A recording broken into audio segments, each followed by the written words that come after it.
ನನ್ನ ಹೆಸರು Ravi M P, ದೈಹಿಕ ಶಿಕ್ಷಣ ಶಿಕ್ಷಕರು, ಶ್ರೀ ಕೊಂಡಜ್ಜಿ ಬಸಪ್ಪ ಪ್ರೌಢಶಾಲೆ ಎಲೆಬೇಕು. ಇಲ್ಲಿ ನಾನು ದೈಹಿಕ ಶಿಕ್ಷಣ ಶಿಕ್ಷಕನಾಗಿ ಕೆಲಸವನ್ನು ನಿರ್ವಹಿಸಿದ್ದೇನೆ. ನಿಮಗೆ ಸ್ವಾತಂತ್ರ್ಯ ದಿನಾಚರಣೆಯ ಪ್ರಯುಕ್ತ ಧ್ವಜಗೀತೆ ಮತ್ತು ವಂದೇ ಮಾತರಂ ಗೀತೆ, ಇವೆರಡು ಗೀತೆಯನ್ನು ನಿಮಗೆ ಪ್ರಾಕ್ಟೀಸನ್ನು ಈ ತರಗತಿಯಲ್ಲಿ ನಾವು ಮಾಡೋಣ. ಅದರ ಪೂರ್ವದಲ್ಲಿ ಅದರ ಭಾವಾರ್ಥನ ಸಹ ನೋಡೋಣ ಆಗ್ಬೋದು. ಈಗ ವಂದೇ ಮಾತರಂ ಗೀತೆ, ಈ ವಂದೇ ಮಾತರಂ ಗೀತೆಯನ್ನು ರಚಿಸಿದಂಥ ಕವಿ ಬಂಕಿಮಚಂದ್ರ ಚಟರ್ಜಿ. ಬಂಕಿಮಚಂದ್ರ ಚಟರ್ಜಿ ಇದನ್ನು ನಾವು ರಾಷ್ಟ್ರೀಯ ಹಾಡು ಏನಂತ ಕರಿತೇವೆ? ರಾಷ್ಟ್ರೀಯ ಹಾಡು ಅಲ್ವಾ? ಈ ವಂದೇ ಮಾತರಂ ಗೀತೆಯನ್ನು ಒಂದ್ಸರಿ ಹೇಳ್ಕೊಡ್ತೀನಿ, ಆಮೇಲೆ ಅದ್ರ ಭಾವಾರ್ಥ ಹೇಳ್ಕೊಡ್ತೀನಿ. ಆಗ್ಬೋದಾ? ವಂದೇ ಮಾತರಂ ವಂದೇ ಮಾತರಂ ವಂದೇ ಮಾತರಂ ವಂದೇ ಮಾತರಂ ಸುಜಲಾ ಸುಜಲಾ ಸುಫಲಾ ಸುಫಲಾ ಮಲಯಜ ಶೀತಲಾ ಮಲಯಜ ಶೀತಲಾ ಸಸ್ಯ ಶ್ಯಾಮಲಾ ಸಸ್ಯ ಶ್ಯಾಮಲಾ ಮಾತರಂ ಮಾತರಂ ವಂದೇ ಮಾತರಂ ವಂದೇ ಮಾತರಂ ವಂದೇ ಮಾತರಂ ವಂದೇ ಮಾತರಂ ಶುಭ್ರಜೋತ್ಸ್ನಾ ಸುಪ್ರಜೋತ್ಸ್ನಾ ಪುಲಕಿತಯಾಮಿನಿಂ ಪುಲಕಿತಯಾಮಿನಿಂ ಫುಲ್ಲಕುಸುಮಿತಾ ಫುಲ್ಲಕುಸುಮಿತಾ ದ್ರುಮದಲ ಶೋಭಿನಿಂ ಧ್ರುವದಲ ಶೋಭಿನಿಂ ಸುಹಾಸಿನಿಂ ಸುಹಾಸಿನಿಂ ಸುಮಧುರ ಭಾಷಿಣಿಂ ಸುಮಧುರ ಭಾಷಿಣಿಂ ಸುಖದಾಂ ವರದಾಂ ಮಾತರಂ ಸುಖದಾಂ ವರದಾಂ ಮಾತರಂ ವಂದೇ ಮಾತರಂ ವಂದೇ ಮಾತರಂ ವಂದೇ ಮಾತರಂ ವಂದೇ ಮಾತರಂ ವಂದೇ ಮಾತರಂ ವಂದೇ ಮಾತರಂ ಈ ವಂದೇ ಮಾತರಂ ಗೀತೆಯ ಭಾವಾರ್ಥವನ್ನು ನಾವು ಈ ತರಗತಿಯಲ್ಲಿ ನೋಡಿಕೊಳ್ತಾ ಹೋಗೋಣ. ಏನಪ್ಪ ಅಂದ್ರೆ ಉತ್ತಮ ಜಲ, ಉತ್ತಮ ಜಲ, ಮಧುರ ಫಲ, ಉತ್ತಮ ಜಲ, ಮಧುರ ಫಲ, ಮಲಯ ಪರ್ವತದ ತಂಗಾಳಿ, ಸಸ್ಯ ಸಮೂಹದ ಶ್ಯಾಮಲತೆ ಮುಂತಾದ ಪ್ರಕೃತಿ ದತ್ತವಾದ ಸೊಬಗಿನಿಂದ ಕೂಡಿದ ಹೇಮಾತೆ ನಿನ್ನನ್ನು ವಂದಿಸುವೆನು. ಇದು ಫಸ್ಟ್ ಸ್ಟ್ಯಾಂಡ್ ಅರ್ಥ ಆಯ್ತಾ? ಉತ್ತಮ ಜಲ, ಮಧುರ ಫಲ, ಮಲಯ ಪರ್ವತದ ತಂಗಾಳಿ, ಸಸ್ಯ ಸಮೂಹದ ಶ್ಯಾಮಲತೆ ಮುಂತಾದ ಪ್ರಕೃತಿ ದತ್ತವಾದ ಕೊಡುಗೆಗಳನ್ನು ತುಂಬಿಕೊಂಡಿರುವ ಹೇಮಾತೆ ನಿನ್ನನ್ನು ವಂದಿಸುವೆನು. ಕ್ಲಿಯರ್? ಈಗ ಎರಡನೇ ಸ್ಟ್ಯಾಂಡಿಗೆ ಹೋಗೋಣ. ಶುಭ್ರವಾದ ಬೆಳದಿಂಗಳ, ಶುಭ್ರವಾದ ಬೆಳದಿಂಗಳ ಸೊಬಗಿನಿಂದ ಕೂಡಿದ ಸುಖವಾದ ರಾತ್ರಿಯಿಂದಲೂ ಚೆನ್ನಾಗಿ ಅರಳಿದ ಪುಷ್ಪ ವೃಕ್ಷಗಳಿಂದಲೂ ಅಸನ್ಮುಖ ಮತ್ತು ಅತಿ ಮಧುರವಾದ ವಾಣಿಯಿಂದಲೂ, ವಾಣಿ ಅಂದರೆ ಮಾತು, ವಾಣಿಯಿಂದಲೂ ಕೂಡಿದ ಸುಖ ಶಾಂತಿಗಳನ್ನು ಕೊಡುವ ಹಾಗೂ ನಮ್ಮ ಅಭಿಷ್ಟವನ್ನು ಈಡೇರಿಸುವ ಹೇಮಾತೆ ನಿನ್ನನ್ನು ವಂದಿಸುವೆನು. ಕ್ಲಿಯರ್? ಒಂದೇ ಮಾತರಂ ಗೀತೆಯ ಭಾವಾರ್ಥ ಗೊತ್ತಾಯ್ತು. ಕ್ಲಿಯರ್? ಈಗ ಇದೊಂದು ಕಲ್ತ್ಕೊಳ್ಳೋಣ, ಇನ್ನು ಕಲ್ತಿದ್ರೆ ಭಾವಾರ್ಥ ನೋಡೋಣ ಅಲ್ವಾ? ಧ್ವಜಗೀತೆ ಅಂತ ಸಹ ಕರೀತಾರೆ, ಜಂಡ ಗೀತೆ ಅಂತ ಸಹ ಕರೀತಾರೆ. ಇದನ್ನ ಬರೆದಂತ ವ್ಯಕ್ತಿ ಶ್ಯಾಮಲಾಲ ಗುಪ್ತ ಪಾರ್ಷದ್. ಶ್ಯಾಮಲಾಲ ಗುಪ್ತ ಪಾರ್ಷದ್. झंडा ऊंचा रहे हमारा, झंडा ऊंचा रहे हमारा, विजयी विश्व तिरंगा प्यारा,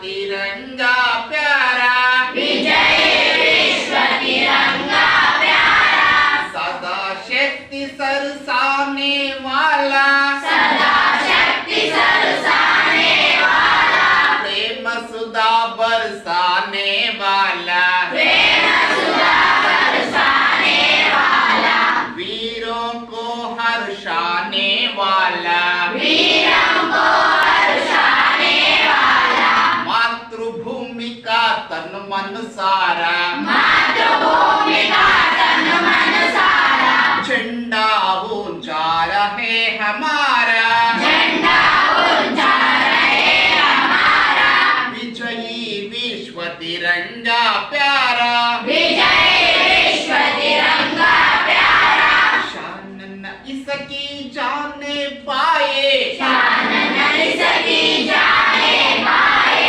चाहे जान भले ही जाए, जाए जान भले ही जाए, विश्व विजय करके दिखलाए, विश्व विजय करके दिखलाए, तब हो वे प्रण पूर्ण हमारा, तब होवे प्रणपूर्ण हमारा, झंडा ऊंचा रहे हमारा, झंडा ऊंचा रहे हमारा, विजयी विश्व तिरंगा प्यारा, विजय विश्व तिरंगा प्यारा, झंडा ऊंचा रहे हमारा। झंडा ऊंचा रहे हमारा। ಈ ಗೀತೆಯನ್ನ ಬರೆದಂತ ಕವಿ ಶ್ಯಾಮಲಾಲ ಗುಪ್ತಾ ಪಾರ್ಷದ್. ಶ್ಯಾಮಲಾಲ ಗುಪ್ತಾ ಪಾರ್ಷದ್. ಇದರ ಭಾವಾರ್ಥವನ್ನ ನೋಡೋಣ. ಜಂಡ ಗೀತೆಯ ಭಾವಾರ್ಥವನ್ನ ಈ ತರಗತಿಯಲ್ಲಿ ನಾವು ನೋಡೋಣ. ನಮ್ಮೆಲ್ಲರ ಪ್ರೀತ್ಯಾಧಾರದ ವಿಶ್ವ ವಿಜಯದ 3 ಬಣ್ಣದ ಧ್ವಜವು. ಈಗ ಕೇಳಿದಿರಲ್ವಾ, ತ್ರಿವರ್ಣ ಅಲ್ವಾ? ಕೇಸರಿ ಬಿಳಿ ಹಸಿರು 3 ಬಣ್ಣ ನಡುವೆ ಚಕ್ರವು, ಸತ್ಯ ಶಾಂತಿ ತ್ಯಾಗ ಮೂರ್ತಿ ಗಾಂಧಿ ಹಿಡಿದ ಚರಕವು. ಇಂಥ ಧ್ವಜವು ನಮ್ಮ ಧ್ವಜವು ನಾಡಗುಡಿಯ ಬೆರೆದು ಅಲ್ವಾ? ತ್ರಿವರ್ಣ, ತ್ರಿ ಅಂದ್ರೆ 3, ತ್ರಿವರ್ಣ ಅಂದ್ರೇನು? ಕೇಸರಿ ಬಿಳಿ ಹಸಿರು ಅಲ್ವಾ? ಕೇಸರಿ ಬಿಳಿ ಹಸಿರು. ತ್ರಿವರ್ಣ ಧ್ವಜವು ಯಾವಾಗಲೂ ಎತ್ತರದಲ್ಲಿ ಹಾರಾಡಲಿ. ಯಾವ ರೀತಿ ಹಾರಾಡಬೇಕದು? ಎತ್ತರದಲ್ಲಿ ಹಾರಾಡಲಿ ಅಲ್ವಾ? ಸದಾ ಶಕ್ತಿಯನ್ನು ನೋಡಲಿ, ಸದಾ ಶಕ್ತಿಯನ್ನು ನೀಡುವ, ನಂತರ ಪ್ರೇಮ ಸುಧೆಯನ್ನು ಸುರಿಸುವ ಅಲ್ವಾ? ಸದಾ ಶಕ್ತಿಯನ್ನು ನೀಡುವ, ಪ್ರೇಮ ಸುಧೆಯನ್ನು ಸುರಿಸುವ, ಆಮೇಲೆ ವೀರರಿಗೆ ಹರ್ಷ, ಏನ್ ಸೈನಿಕರಿದಾರಲ್ಲ ಆ ಸೈನಿಕರಿಗೆ ಹರ್ಷವನ್ನು ನೀಡುವ ಈ ನಮ್ಮ ಧ್ವಜದ ರಾಷ್ಟ್ರದ ತನು ಮನವೆಲ್ಲವೂ ಆಗಿದೆ ಅಲ್ವಾ? ನಮ್ಮ ತನು ಮನ ಎಲ್ಲ ರಾಷ್ಟ್ರದ ಕೊಡುಗೆಯಾಗಿದೆ ಅಲ್ವಾ? ಈ ಧ್ವಜವನ್ನ ನಾವು ಏನಪ್ಪಾ ಅಂತಂದ್ರೆ ಕೀರ್ತಿ ಮತ್ತು ಗೌರವವನ್ನ ಕಾಪಾಡಬೇಕು. ಈ ಧ್ವಜದ ಕೀರ್ತಿ ಮತ್ತು ಗೌರವವನ್ನ ನಾವು ಕಾಪಾಡಬೇಕು. ಇದನ್ನು ಹೆಚ್ಚಿಸಲು ಹಾಗೂ ಕಾಪಾಡಲು ನಮ್ಮ ಪ್ರಾಣವನ್ನಾದರೂ ಸಹ ಅರ್ಪಿಸೋಣ. ನಮ್ಮ ಪ್ರಾಣವನ್ನಾದರೂ ಸಹ ನಾವು ಅರ್ಪಿಸೋಣ ಅಲ್ವಾ? ಈ ವಿಶ್ವ ವಿಜಯದ ಧ್ವಜವನ್ನು ವಿಶ್ವಕ್ಕೆ ಪತಾಕೆಯನ್ನು ಮಾಡಿದಾಗ, ಪತಾಕೆಯನ್ನಾಗಿ ಮಾಡಿದಾಗ ಈ ತಿರಂಗ ಗೊತ್ತು, ತಿರಂಗ ಅಂತಂದ್ರೆ 3 ಅಂತ, ತಿರಂಗ ಅಂದ್ರೆ 3, ತಿರಂಗ ಧ್ವಜವನ್ನು ವಿಶ್ವಕ್ಕೆ ವಿಜಯ ಪತಾಕೆಯನ್ನು ಮಾಡಿದಾಗ ನಮ್ಮ ಪ್ರತಿಜ್ಞೆ ಪೂರ್ಣಗೊಳ್ಳುವುದು. ನಮ್ಮ ಪ್ರತಿಜ್ಞೆ ಪೂರ್ಣಗೊಳ್ಳುವುದು. ಇದರ ಭಾವಾರ್ಥ. ಎದರ ಭಾವಾರ್ಥ? ಜಂಡ ಗೀತೆ ಅಥವಾ ಧ್ವಜಗೀತೆಯ ಭಾವಾರ್ಥ. ಇನ್ನ ಸರಿ ಚೆನ್ನಾಗಿ ಹೇಳ್ಬೇಕು. ಹೇಳ್ತಿರಲ್ಲ, झंडा ऊंचा रहे हमारा, झंडा ऊंचा रहे हमारा, विजयी विश्व तिरंगा प्यारा, विजयी विश्व तिरंगा प्यारा, झंडा ऊंचा रहे हमारा, झंडा ऊंचा रहे हमारा, सदा शक्ति सरसाने वाला,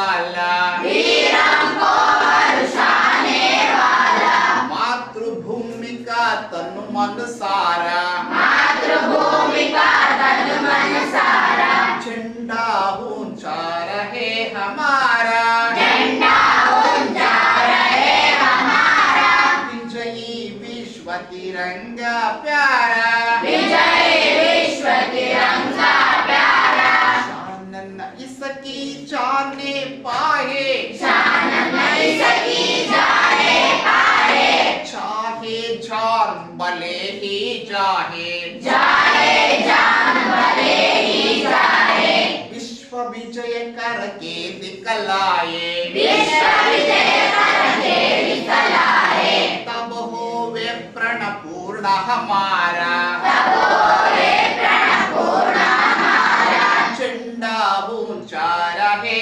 हमारा झंडा ऊंचा रहे हमारा विजयी विश्व तिरंगा प्यारा विजय विश्व तिरंगा प्यारा झंडा ऊंचा रहे हमारा झंडा ऊंचा रहे हमारा ಈ ಗೀತೆಯನ್ನು ಬರೆದಂತ ಕವಿ ಪಾರ್ಷದ್. ಒಂದೇ ಮಾತರಂ ಗೀತೆಯನ್ನ ಬರೆದಂತ ಕವಿ ಬಂಕಿಮಚಂದ್ರ ಚಟರ್ಜಿ ಆಯ್ತಲ್ಲ. ಎರಡು ಗೀತೆಯನ್ನ ನೀಟಾಗಿ ಕಲ್ತ್ಕೊಂಡ್ ಬರ್ಬೇಕು. ಅರ್ಥ ಆಯ್ತು?